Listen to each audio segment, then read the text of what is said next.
Policy बाजार पर 1 करोड़ रुपए का टर्म लाइफ इंश्योरेंस केवल 450 रुपए महीने से शुरू। वाह! नमस्कार, शाम के 7 बज गए हैं। वक्त हो गया है एनडीटीवी इंडिया पर बड़ी खबर का। मेरा नाम है अंकित त्यागी।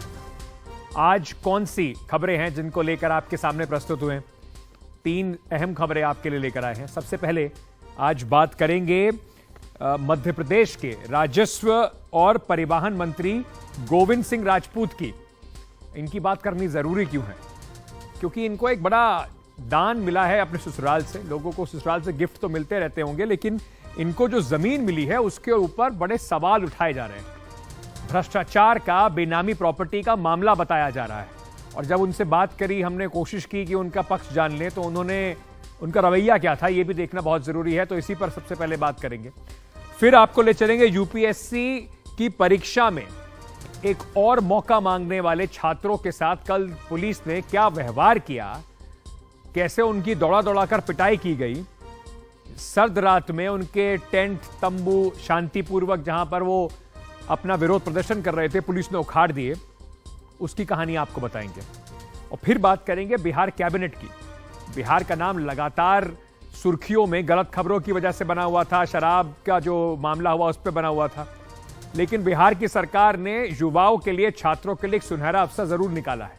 उस अवसर की बात करेंगे और शायद सरकार को याद भी दिला देंगे कि बेरोजगारी का आलम बिहार में है क्या। तो चलिए शुरुआत करते हैं हमारी पहली खबर से और सीधे आपको मध्य प्रदेश लिए चलते हैं, जहां पर जो वहां के एक मंत्री हैं उनके ऊपर किस तरीके के आरोप लग रहे हैं और इन आरोपों को लेकर अब मंत्री जी से सफाई देते बन नहीं रहा है। मध्य प्रदेश के, जिनकी आप ये तस्वीर देख रहे हैं, राजस्व और परिवहन मंत्री गोविंद सिंह राजपूत को 58 साल की उम्र में अभी उनकी पत्नी और 2 बच्चों को ससुराल की तरफ से 50 एकड़ जमीन तोहफे में दे दी गई। आपको लगेगा कि बड़ा मजबूत पक्ष होगा ससुराल का कि 50 एकड़ जमीन इस वक्त में जाके तोहफे में उनको दे दी है।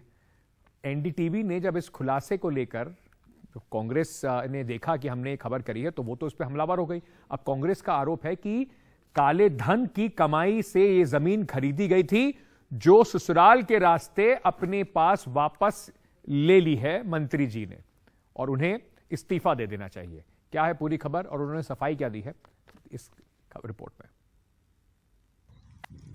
सागर भोपाल रोड पर भापेल गांव में कल्पना सिंघई से 2021 में मध्य प्रदेश के राजस्व और परिवहन मंत्री गोविंद सिंह राजपूत के साले हिमाचल सिंह और करतार सिंह ने करोड़ों की ये जमीन खरीदी और अगले ही साल मंत्री और उनके परिवार को दान कर दी। मंत्री जी का ससुराल भोपाल से 80 किलोमीटर दूर सागर जिले के गिरहनी गांव में है, लेकिन परिजनों ने अपने गांव को छोड़कर अच्छी खासी दूरी पर यह जमीन खरीदी। बहरहाल दान में मिली जमीन के चलते सवालों के घेरे में आए मंत्री गोविंद सिंह राजपूत ने एनडीटीवी को जवाब देने के बजाय माइक ऑफ करने की और उसे धकेलने की कोशिश की। कांग्रेस कह रही है कि 58 साल में आपको दहेज मिला है ससुराल पक्ष से। बता देंगे आप, घबराओ नहीं। नहीं, आपने वो जवाब तो दिया है कि गिफ्ट देने में कोई दिक्कत नहीं अपने ब्लड रिलेशन में। देंगे जो आराम लंबा जवाब दे देंगे। बस एक छोटी, क्योंकि ये थोड़ा इम्प्रॉपरिटी का मामला आता है कि पहले जमीन सिंचित थी फिर असिंचित हो गई। आपने इस पर बोला नहीं। क्या कह रहे हैं? आपको नहीं लगता कि भ्रष्टाचार की श्रेणी में है? क्या करें? और ठीक है आप। तो ये गोविंद सिंह साफ हमारे सवालों से बचते हुए कि किस तरह से ज़मीन सिंचित या असिंचित थी, किसी भी बात का ये जवाब इस पर नहीं दे रहे हैं। हालांकि जवाब इनको देना पड़ेगा कि 50 एकड़ की ज़मीन इतने सालों बाद आखिर इनके ससुराल पक्ष से इनको गिफ्ट मिली और उसमें भी कई नियमों को शिथिल किया गया है। कांग्रेस इस मामले में भ्रष्टाचार के आरोप लगा रही है, मंत्री जी का इस्तीफा मांग रही है। ये शिवराज सिंह जी के मंत्रिमंडल में संभव हो सकता है।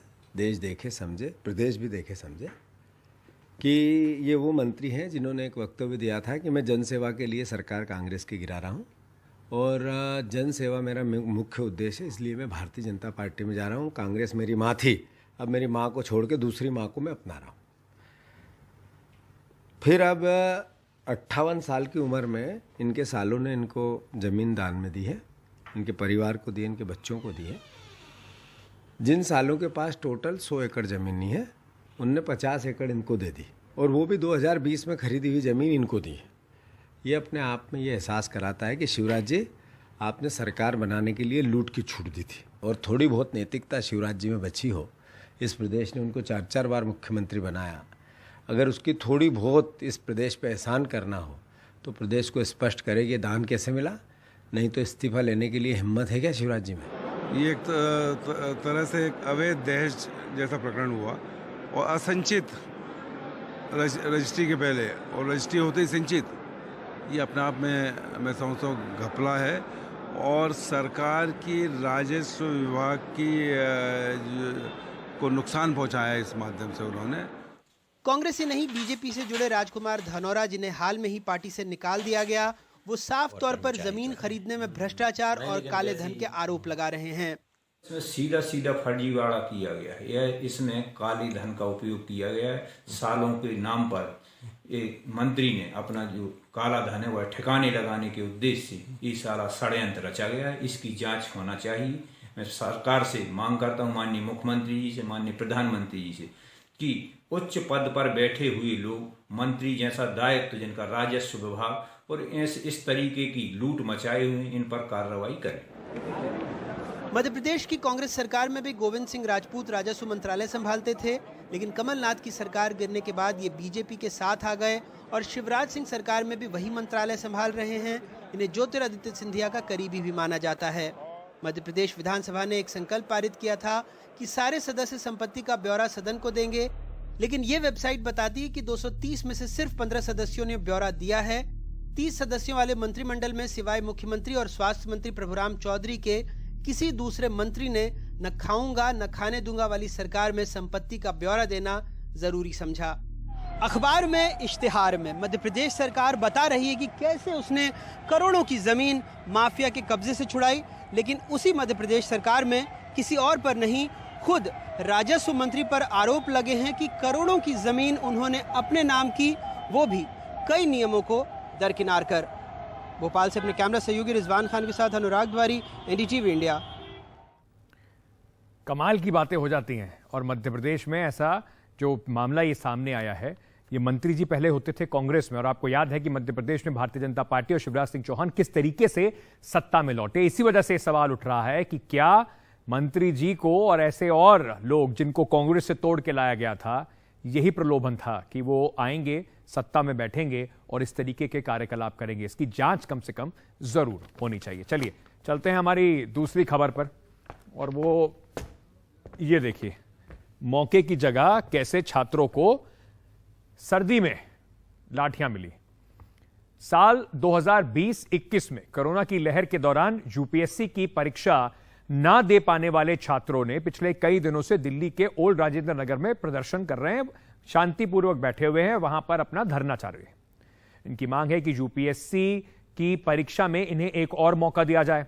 लेकिन कल रात दिल्ली पुलिस ने जबरदस्त बल का प्रयोग करते हुए, ये सब इमेजेस आपको दिखाएंगे, वीडियो भी दिखाएंगे, किस तरीके से इनके तंबू उखाड़ दिए, इनकी रजाइयां फेंक दी और उसके बाद डंडों से जो इनको एक मौका और दिया है, उस पर जरा हमारे सहयोगी सौरभ की ये रिपोर्ट देख लीजिए।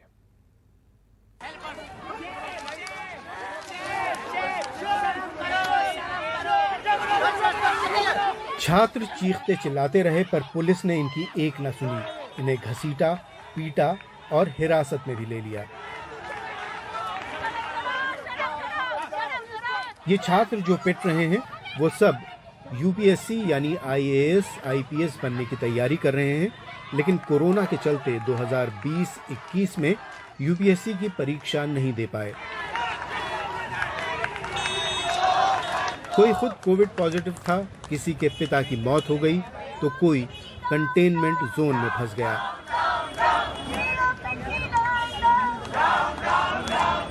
चौंतीस साल की डॉक्टर विद्या यूपीएससी की परीक्षा नहीं दे पाई क्योंकि ये उस दौर में दिल्ली के एम्स में लोगों की जान बचा रही थी। जब 2020 में कोविड आया था, हमने दिन रात सेवा की, 12 से 14 घंटे सेवा की। इन हाथों से हमने लाशों को उठाया। जब यहाँ पे लाश उठाने वाले लोग नहीं थे, परिवारों में इतनी सारी मौतें हुई थी, हमने वीडियो लाइव करवा के परिवार वालों को अंतिम दर्शन करवाए थे। हमने जो मेहनत की थी, हमने कभी नहीं सोचा कि हमारी पढ़ाई जा रही है। हमने सोचा ये देश हमारा इस मेहनत को समझेगा, हमारे माननीय प्रधानमंत्री समझेंगे, जिन्होंने हमारे ऊपर हेलीकॉप्टर से फूल बरसाए थे और आज हम जो कंपनसेटरी अटेम्प्ट मांग रहे, जो अटेम्प्ट हमने खोया देश की सेवा करते करते, तो आज उनके पास कोई जवाब नहीं है। जवाब ये है कि हमने कल लाठियां खाई हैं बुरी तरह, सभी ने लाठियां खाई हैं। क्या ये हमारा रिवॉर्ड है देश की सेवा करने का? यहाँ मौजूद हर छात्र की यही कहानी है। कुछ तो प्री और मेंस भी निकाल चुके थे, बस इंटरव्यू से बाहर हो गए। हमारे घर में ना सबको कोविड था, मुझे कोविड था, मेरी मम्मी को था, मेरी दीदी को था, इवन मेरी जो सिस्टर है वो ऑक्सीजन पे थी। सर जो उस समय पे बहुत माहौल था ना, मैं एक तरीके के ट्रॉमा में थी, मेरा बहुत मेंटल ट्रॉमा था सर। मतलब पढ़ना तो बिल्कुल सर, जब पूरा देश मेंटल ट्रॉमा में था, सब उस स्थिति को देख रहे थे, तो फिर हम एस्पिरेंट उससे अलग कैसे हो सकते हैं। मैंने एग्जाम की सर तैयारी हम की थी, बट इतना ट्रॉमा था कि हम नहीं कर पाए थे। डीओपीटी की संसदीय समिति ने भी अपनी रिपोर्ट में सरकार को लिखा कि मानवीय आधार पर इन छात्रों को एक और मौका मिलना चाहिए, लेकिन सरकार ने जवाब दिया कि इन छात्रों को यूपीएससी का एक और अटेम्प्ट देना संभव नहीं होगा।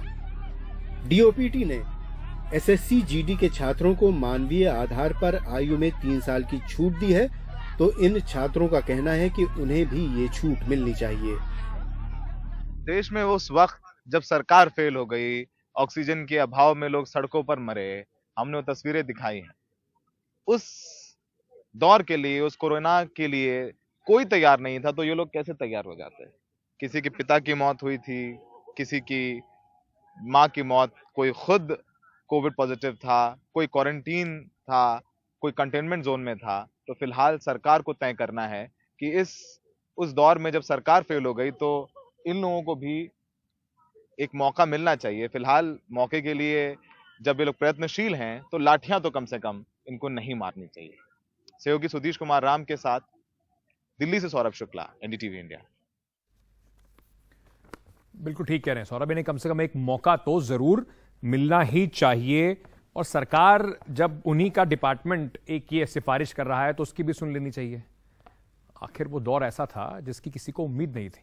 छोटा सा एक ब्रेक ले रहे हैं, जब वापस आएंगे तो एक खुशखबरी बिहार के युवाओं के लिए जरूर आई है, उस पर भी बात करेंगे।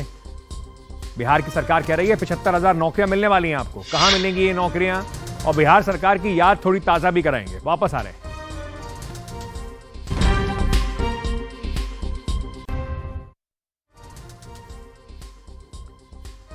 चलिए, स्वागत है आपका एक बार फिर से बड़ी खबर में। बिहार में आज एक बड़ी घोषणा हुई। घोषणा नौकरियों को लेकर थी। आपको याद होगा तेजस्वी यादव ने जब चुनाव लड़े थे तो बार बार कहा था कि आते ही युवाओं की नौकरियों का प्रबंध करेंगे। तो बिहार में आज तेजस्वी यादव ने ट्वीट करके बताया कि अब बिहार के अंदर नई नौकरियां आने वाली हैं। कितनी नौकरियां आने वाली हैं? पुलिस विभाग के अंदर 75,543 भर्तियां की जाएंगी, ऐसा उप मुख्यमंत्री तेजस्वी यादव ने ट्वीट करके बताया। विभिन्न कैटेगरी में ये भर्तियां होंगी। बिहार की जो पुलिस है उसको वैसे भी काफी ज्यादा लोगों की आवश्यकता है। बिहार की कानून व्यवस्था पर हमेशा सवाल उठते रहते हैं, तो उम्मीद है कि ना सिर्फ इससे युवाओं के लिए रोजगार के साधन, जो रोजगार के जो जरिया है वो पैदा होगा, बल्कि बिहार की कानून व्यवस्था भी सुधरेगी। तो बधाई हो बिहार के लोगों को, युवाओं को। लेकिन थोड़ा सा याद जरूर दिलाना चाहते हैं, बिहार के अंदर कुछ दिन पहले कुछ तस्वीरें सामने आई थी। बहाली की मांग कर रहे थे कुछ लोग, जिनको नौकरियां मिलने का वादा हो चुका था, जिन्होंने एग्जाम दे चुके थे, पास कर चुके थे। शिक्षक अभ्यर्थी, बीते हफ्ते में जो शिक्षक अभ्यर्थी हैं उनका जो लगातार कई महीनों से उनकी जो पूरी लड़ाई चल रही थी कि 4 साल से वो अपनी नौकरी के इंतजार में बैठे हुए हैं। 4 साल पहले ये नौकरी निकली थी, इसका एग्जाम हो गया था। बीटीईटी और सीटीईटी पास करने के बाद शिक्षक अभ्यर्थी इस उम्मीद में बैठे हैं कि सरकार उनको नौकरी देगी। लेकिन कुछ दिन पहले जब 4 साल के इंतजार के बाद उनका सब्र का बांध टूटा और वो पहुंचे पटना में प्रदर्शन करने के लिए, तो ये देखिए कैसे दौड़ा दौड़ाकर डंडों से एक एक व्यक्ति को नौकरी दी जा रही थी। थोड़ा जो तस्वीरें वो हैं, हाँ ये तस्वीरें जरा थोड़ी दिखा दे। तो बस हम ध्यान इधर इसलिए खींचना चाहते हैं कि पुलिस का जो आपने बड़ा सराहनीय कदम उठाया है लोगों को नौकरी देने का, ऐसा ना हो कि उसका हालात भी बाद में जाके ऐसे हो जाए, लोगों को दौड़ा दौड़ा के फिर पुलिस नौकरी दे डंडों के बल पर। तो बस इसी पर ध्यान आपका दिलाना था। बाकी ये घोषणा की प्रशंसा है, सराहनीय है। लोगों को नौकरी मिलेगी तो अच्छा ही होगा। जाने से पहले मैं नया दौर है, नए भारत की लोग बात करते हैं और नए भारत में कई बार भारतीय जनता पार्टी के नेता और उनके परिवार वाले मोदी जी की प्रशंसा में कहां तक पहुंच जाते हैं, उसका एक उदाहरण के साथ आपको छोड़े जाता हूं।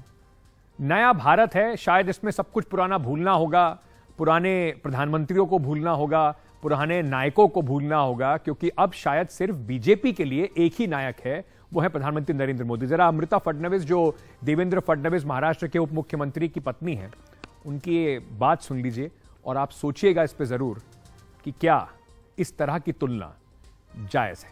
आपसे कल मुलाकात होगी, आप ये अमृता फडणवीस जी की बात सुनिए। माझा आरोप असा आहे, मोदी जी जर राष्ट्रपिता आहेत तर मग महात्मा गांधी कोण आहेत?